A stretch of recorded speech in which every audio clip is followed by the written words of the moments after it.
Up a winding dirt path through lush mountains comes the sound of whistling from the side of the road. Narrowly missing a passing motorbike, two young boys with machine guns leap out of the dense jungle. We need to move fast, but as one boy hauls me to the top of a steep, muddy slope, his hand flicks to his eyes. He is fighting to hold back tears. In a tiny clearing they've cut out of the thick bamboo forest, four boys, seemingly no older than 18, whisper to each other.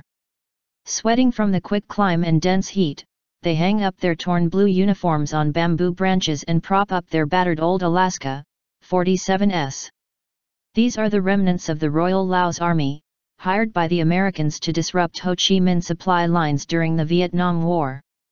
Although Laos had been declared neutral, Vietnamese troops were operating there, and the CIA saw it as another front against the spread of communism. For the rest of the world, the capture of Saigon, now Ho Chi Minh City, by North Vietnamese troops in 1975 marked the end of the Vietnam War, but for the Hmong, it was just the beginning. When the communist regime, the Pathet Lao, took power, it announced it would wipe out all Hmong from Laos. Since then the Hmong have been hiding in the depths of the jungle, completely cut off from the outside world.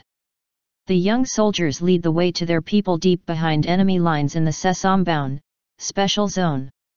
They tread lightly and whisper, because, they warn, the enemy is everywhere. Days and nights of trekking, some of it straight up mountains to avoid enemy patrols, brings us eventually to the entrance of their camp. The whole community falls on the ground crying hysterically and begging for help.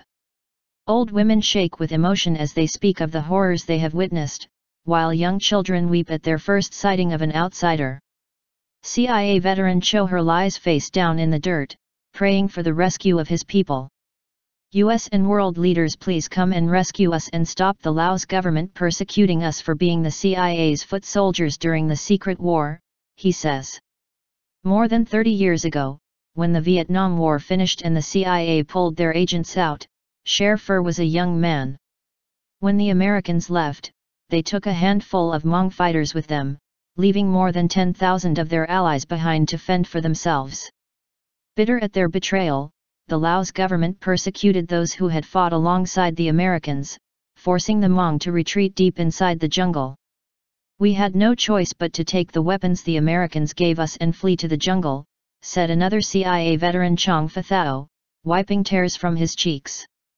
Then the Vietnamese joined forces with the Laos communists and hunted us like animals in the jungle, leaving our people's corpses to rot when they killed them. Members of the once proud and formidable fighting force now lie on the ground, abandoning all dignity to beg for help, even from a visiting journalist, their personification of the West. Identifying themselves as CIA soldiers, they plead over and over again for the Americans to return, and take them out of their living hell. I am CIA. In 1970 Mr. Jerry gave me this M79 and told me to shoot enemy, Sherfer says in a perfect American accent, as he waves a battered grenade launcher in the air. We have lost thousands of troops for America. When the Laos soldiers kill us, they feel like they have killed an America soldier. The CIA must come and save us. The fantasy that America will one day come and liberate them has motivated the veterans and their families to struggle on through for the last 30 years. But despite the Hmong rebels' alliance with the CIA, the American government has made little effort to extract them from the jungle.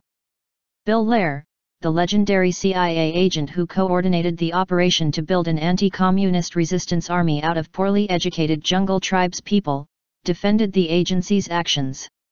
Speaking by phone from his home in Waco, Texas, he said that the U.S. originally hired the Hmong and used Thai recruits to train them because the Hmong were better than anyone else around.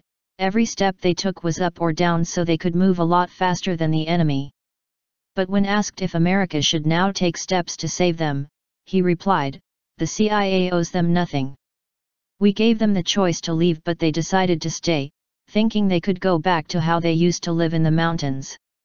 In 2007, Vang Pao, the leader of the Hmong rebels appointed by the CIA, who later emigrated to the US and was a Hmong community leader there, was arrested in California and charged by the US with conspiring to overthrow the Laos government.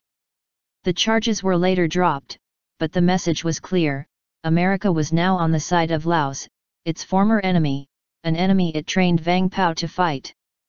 Barack Obama's election to the White House was seen as a beacon of hope for Hmong advocates.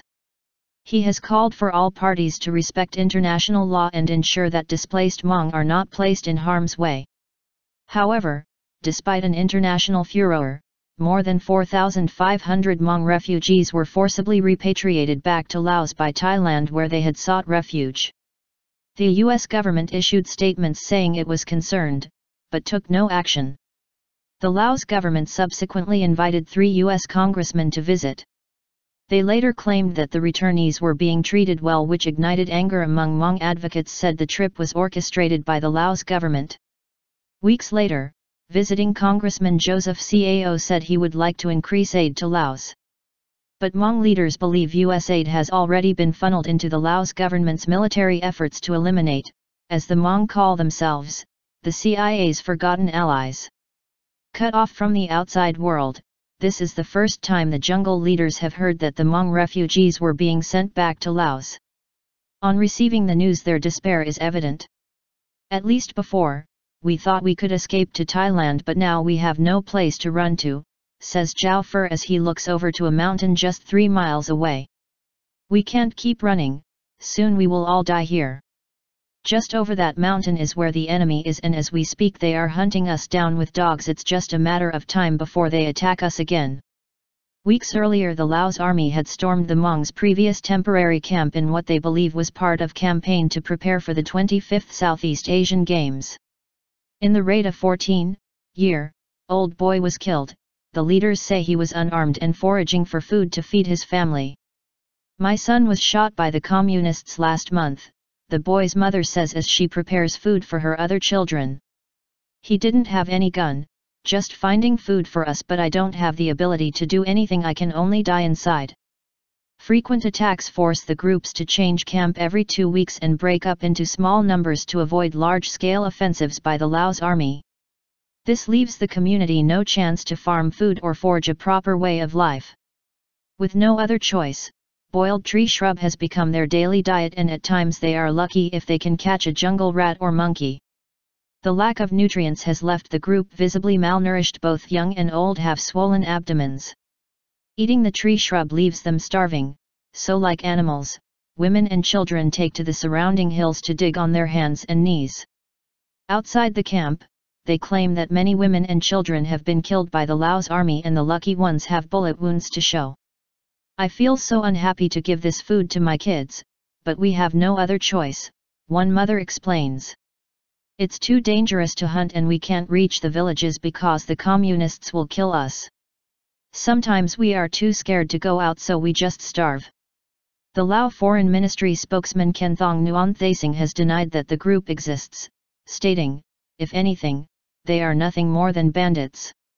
However, according to the Hmong, the Laos Army has recently increased their campaign with the assistance of the Vietnamese. Hmong leaders report that the intensity of attacks against them has increased and their groups are being driven further and further into the jungle. A planned trip by Vang Pao to visit Vientiane, the Laos capital, to try and strike a peace deal has been cancelled, citing security risks. The Laos government has announced that if he returns he will face the death sentence for his war crimes during the Vietnam War. In the jungle camp, fear is written on all the faces, even those of the children. With Thailand apparently turning its back on them, and the US seemingly ignoring their plight, they know their chances of survival are slim. As the entire group gathers to say farewell, one old lady grabs my hand and whispers in my ear, I know the communists are going to kill us all. When they do, make sure you tell the world we were here and what they did to us.